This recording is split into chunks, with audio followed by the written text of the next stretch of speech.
Welcome welcome everyone.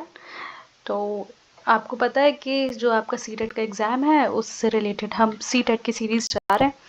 तो मेरा नाम है काजल कौशिक, मैं हूँ असिस्टेंट प्रोफेसर। मैंने क्वालिफाई किया है UGC NET, UP TET, CTET. ठीक है। तो आज जो हम कर रहे हैं ना, ये सीटेट का अभी रिसेंटली जो पेपर हुआ था अगस्त में, उसका सीडीपी जो है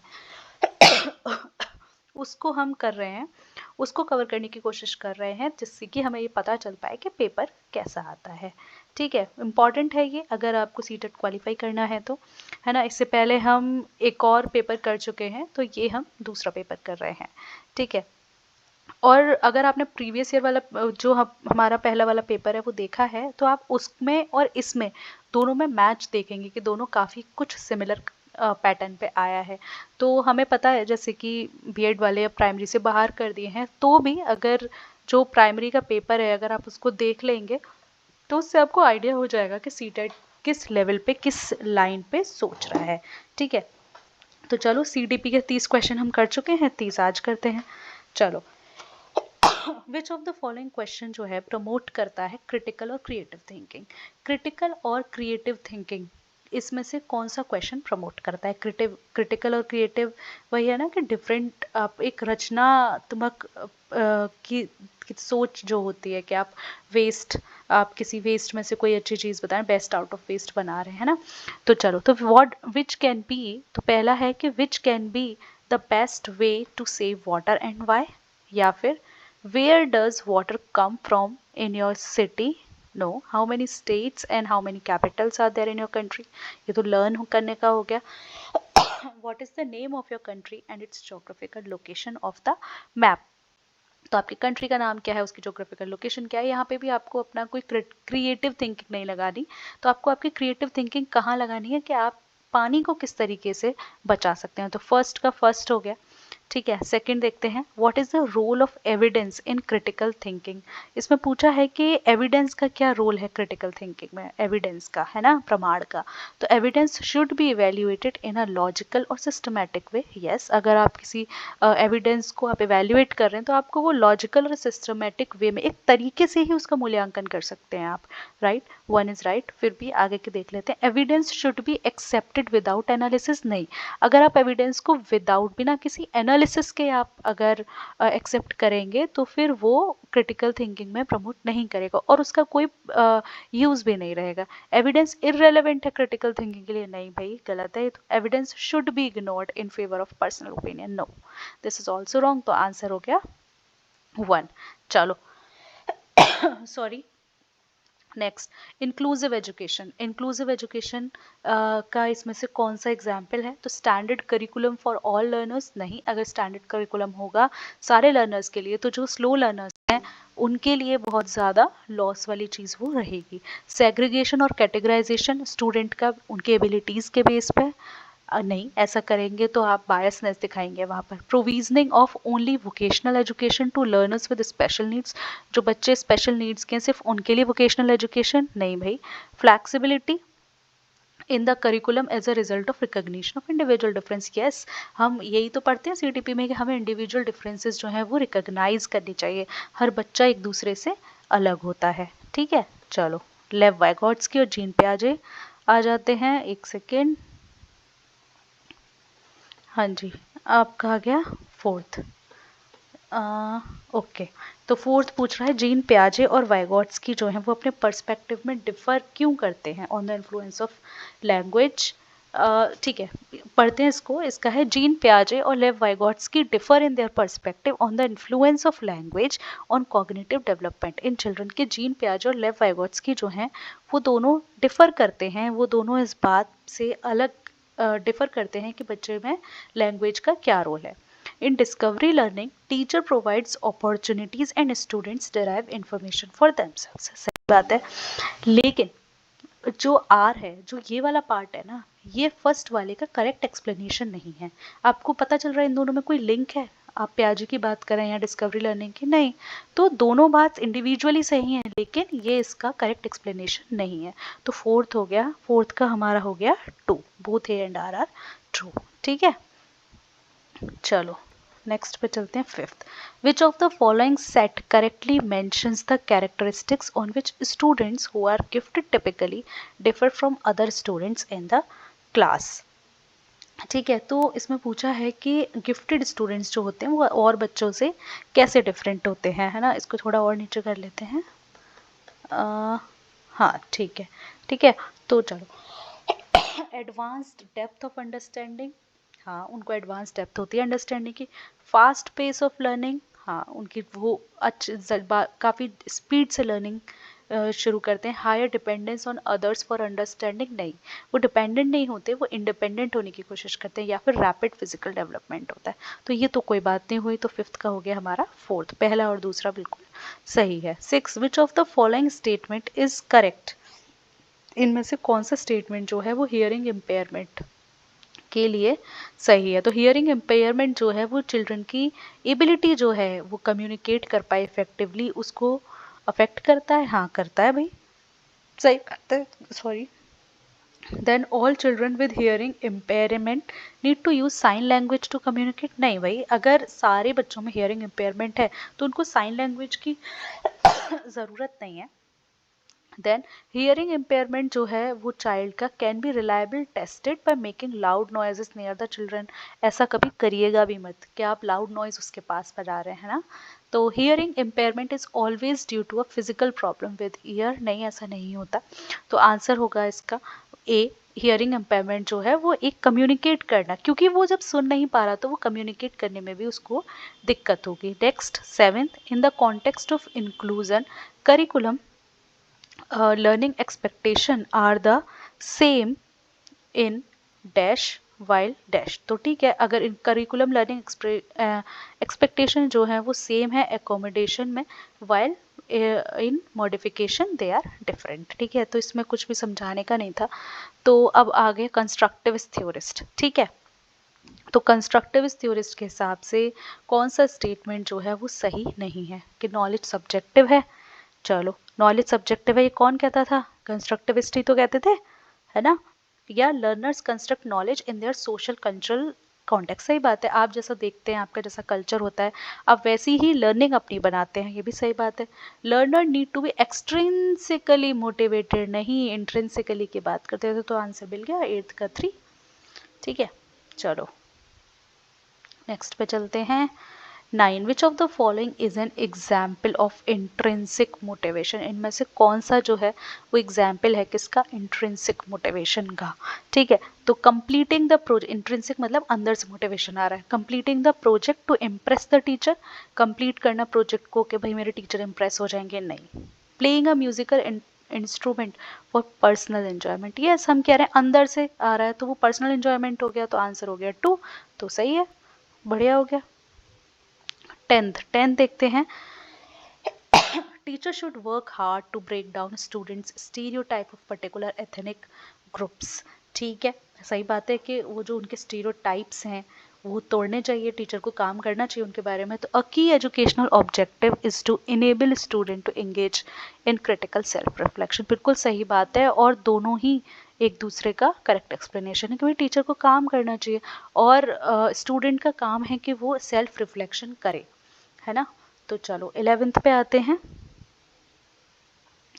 11th पे आते हैं। तो व्हाट इज मास्टरी गोल्स और परफॉर्मेंस गोल्स में क्या डिफरेंस है। तो मास्टरी गोल्स जो होते हैं, मास्टरी मतलब आप किसी चीज़ में निपुण है ना, जो हमारी गवर्नमेंट का एक इनिशिएटिव है निपुण भारत, या फिर परफॉर्मेंस या फिर प्रदर्शन लक्ष्य में क्या डिफरेंस है। तो मास्टरी गोल्स जो होते हैं उसमें आप क्या करते हैं, फेलियर्स को अवॉइड करते हैं, जबकि परफॉर्मेंस गोल में आप अप्रूवल या रिकॉग्निशन फ्रॉम अदर्स लेना चाहते हैं। चलो नेक्स्ट पढ़ते हैं। मास्टर्स जो मास्टरली गोल्स होते हैं उसमें आप इम्प्रूव करते हैं अपनी खुद की स्किल्स को और अंडरस्टैंडिंग को, जबकि परफॉर्मेंस गोल्स जो होते हैं उसमें आप ट्राई करते हैं एक हाई ग्रेड और रिसीविंग एक्सटर्नल रिवॉर्ड। सही बात है, आपको पता है कि आप जैसे क्रिकेट है, क्रिकेट खेल रहे हैं तो हमें पता है कि हम जब जीत जाएंगे तो हमें वर्ल्ड कप मिलेगा, तो वो परफॉर्मेंस गोल हो गया ना। तो ये क्या हो गया 11 का 2, आगे बढ़ने की हमें ज़रूरत ही नहीं है, आंसर हमें यही मिल गया, ठीक है। चलो 12 आ गया। अब सिबलिंग के रिलेशनशिप के बारे में पूछा है कि sibling relationships are different than relationships with parents and peers and play an important role in socialization throughout childhood. सही बात है कि भाई आपकी जो सिबलिंग रिलेशनशिप है वो एक बहुत बड़ा ज़रिया होता है जिससे आपका समाजीकरण होता है। जैसे for example my sister used to read books, उसको नोवेल पढ़ना बहुत पसंद था और उसको देखते देखते मुझे भी नोवेल पढ़ना पसंद आने लगा। जो जो मेरी सिस्टर की चॉइसेस थी मेरी चॉइसेस भी वैसी ही बनती गई क्योंकि मेरी सिस्टर वो काम करती थी। ठीक है, तो हमारा 12 का आंसर हो गया 1। ठीक है, 13 देखते हैं। Read the following statement, assertion reasoning वाला क्वेश्चन है, फेवरेट पार्ट है सीटेट का ये, है ना। तो considerable variations exist in developmental rates among children, variations होते हैं डेवलपमेंटल रेट्स में। देन उसके बाद डेवलपमेंटल डिफरेंसेस जो हैं वो इनएविटेबल रिजल्ट हैं कॉम्प्लेक्स इंटरेक्शन ऑफ जेनेटिक और एक्सपीरियंशियल वेरिएशंस का। तो सही बात है, दोनों ही बात बिल्कुल सही है। पढ़ लेते हैं एक बार से, हिंदी में समझ लेते हैं। Considerable variation sorry bear with me, considerable variations जो हैं वो एग्जिस्ट करते हैं। देखो हर बच्चा अलग होता है तो इसीलिए उनका डेवलपमेंटल रेट भी अलग होता है। सही बात है, इसमें कोई भी दो राय नहीं है। नेक्स्ट, डेवलपमेंटल डिफरेंसेस जो हैं वो इनएविटेबल हैं, मतलब वो कभी हट नहीं सकते। रिजल्ट ऑफ कॉम्प्लेक्स इंटरेक्शन होता है, जो जेनेटिक और एक्सपीरियंशियल वेरिएशंस होते हैं, मतलब एनवायरनमेंट और बॉडी में जो जीन्स होते हैं उनका कॉम्बिनेशन होते हैं। सही बात है, और दोनों ही बात बिल्कुल एक्सप्लेन कर रही है एक दूसरे को। ठीक है, तो ये समझ में आ गया होगा आई होप। देन 14th पर कहाँ चला गया?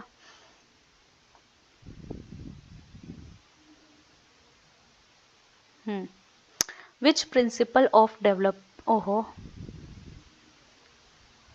चलो, which principle of development is illustrated in the following, इसमें कौन सा जो है वो बता रहा है। तो children who are deprived of a conducive environment for learning language in their early years have some difficulty in picking later years in life. ठीक है, तो डेवलपमेंट ऑफ लैंग्वेज जो है वो टोटली डिपेंडेंट है जेनेटिक्स पे, ऐसा है।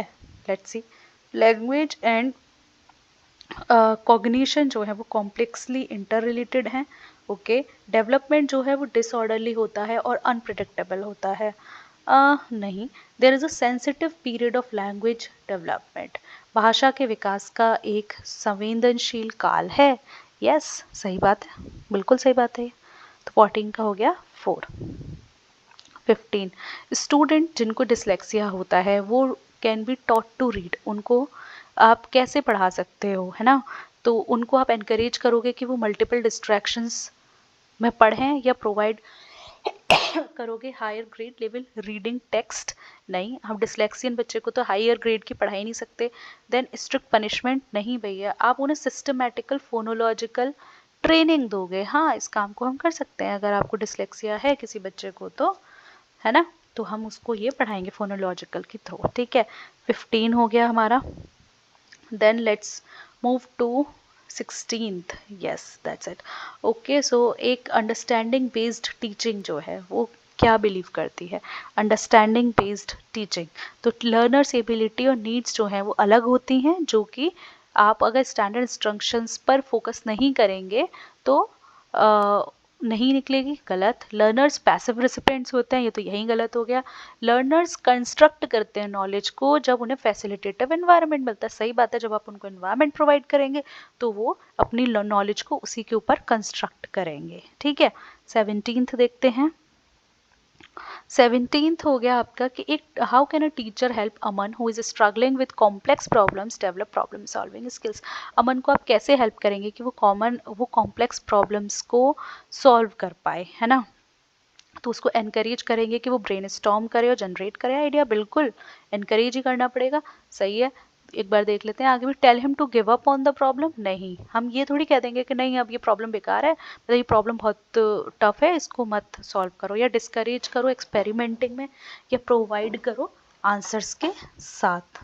ठीक है, 18 क्वेश्चन नंबर इज 18। ओहो, एक कंड्यूसिव एनवायरनमेंट जो होता है, classroom environment for learning and middle class centres around, middle class centres में जो कंड्यूसिव एनवायरनमेंट है ना वो आप कैसे, किसके अराउंड घूमता है, फियर ऑफ पनिशमेंट, एम्बेरसमेंट नहीं। अगर एक अच्छा क्लासरूम बनाना है ना तो आप उसमें पनिशमेंट और एम्बेरस नहीं कर सकते बच्चों को। कोऑपरेटिव लर्निंग, यस, एक दूसरे के साथ पढ़िए, सही है। कॉम्पिटिटिव इथोस नहीं, आप एक प्रतिस्पर्धा नहीं बना सकते बच्चों में। कंडीशनिंग या फिर री, तो ये भी नहीं। तो 18 का हो गया आपका 2, ठीक है। 19, वाइगॉट्स्की बिलीव्ड दैट डेवलपमेंट, वाइगॉट्स्की ने बिलीव किया कि जो डेवलपमेंट है वो डिसकंटिन्यूअस है, नहीं, वो जेनेटिक प्रोग्रामिंग पे है, या रिजल्ट्स डायरेक्टली फ्रॉम मैच्योरेशन, नहीं, या सोशल इंटरेक्शन। वाइगॉट्स्की सोशल इंटरेक्शन की बात करता है कि समाज से संपर्क में आने पे जो है वो डेवलपमेंट होता है। तो 19 का हो गया हमारा 4, ठीक है। 20, प्याजे के हिसाब से, जो प्याजे, जीन प्याजे थे, उनके हिसाब से 4 जो स्टेजेस थी वो डिफरेंट होती हैं across the various cultures. Illustrate that children's minds are miniature adult minds, या डिपेंडेंट हैं जेनेटिक कोड्स पे चिल्ड्रन के, या फिर यूनिवर्सल पैटर्न्स। यस, डेवलपमेंट जो है वो एक यूनिवर्सल पैटर्न जो है, एक पैटर्न है, वो फॉलो करता है। तो आंसर हो गया 20 का 4। 21 है कि इसमें से लिमिटेशन क्या है पियाजे की थ्योरी जो कॉग्निटिव डेवलपमेंट के है। तो ये ओवर एम्फेसाइज करता है role of language and cognitive development को, नहीं, ऐसा कुछ तो नहीं करता पियाजे, ऐसी बात तो नहीं करता। तो it does not account for individual difference in cognitive development, नहीं। क्या it does not account for the role of biological factors in cognitive development, no. या it does not account for the influence of culture and social factors. तो भाई gene पियाजे की theory में की जो limitations थी वो क्या थी, वो यही थी, क्योंकि उसने कल्चर और सोशल फैक्टर्स को माना नहीं था, ठीक है। 22 देख लेते हैं। 22 इज, वेयर इज,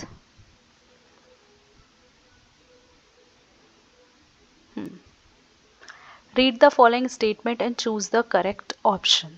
अरे भाई, हर साल every year Lata a class 7th teacher invite करती है एक फीमेल मैथ्स प्रोफेसर को और मेल नर्स को कि वो डिस्कस करे करियर्स। भाई ऐसा ही क्वेश्चन मैंने जेंडर स्टेरियोटाइप पे जेंडर स्कूल एंड सोसाइटी में बनाया था, ठीक है।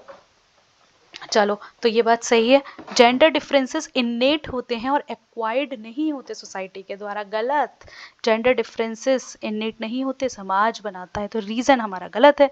तो 22 का हो गया 1। चलो आगे बढ़ते हैं। ओके, 23, एक प्रोग्रेसिव क्लासरूम जो है, एक प्रोग्रेसिव क्लासरूम जो भी होता है उसके अंदर स्टूडेंट्स क्या करते हैं, मैनी क्वेश्चंस नहीं पूछते, गलत, क्वेश्चंस तो पूछते हैं। Ask questions to the teacher, सही है। Ask question to each other, सही है। आस्क देमसेल्व्स क्वेश्चंस, ये तो बहुत ही इंपॉर्टेंट है। तो आंसर हो गया 23 का 3। चलो 24, expectations associated with being male, gender school and society से आ गया ये, है ना। तो जो एक्सपेक्टेशंस हैं with associated with being male या फीमेल, इसको क्या कहते हैं, जेंडर रोल्स कहते हैं। पूरा चैनल हमारा जेंडर स्कूल एंड सोसाइटी से पढ़ा हुआ है, तो ये क्वेश्चन में तो हमें कोई दिक्कत आनी ही नहीं चाहिए, ठीक है, आपकी चाइल्डहुड एडल्टहुड सब जगह पे। Then 25th. 25th is which of the following views about intelligence supports the respectful consideration of diversity among learners. तो intelligence ये is not influenced by environmental factors, नहीं भाई, ऐसा तो कुछ नहीं है कि environmental factors पे intelligence बहुत ज़्यादा फोकस करती है, इन्फ्लुएंस तो करती है। Intelligent is not influenced by genetic factor, ये भी गलत है। IQ टेस्ट सिर्फ आपकी इंटेलिजेंस मेजर करते हैं, नो। आई इंटेलिजेंस एक मल्टी डायमेंशनल है और चेंज हो सकती है ओवर टाइम। ओके, तो 25 का हो गया 4, बिल्कुल सही बात है, इंटेलिजेंस तो बदल ही सकती है। 26 पे आ जाओ।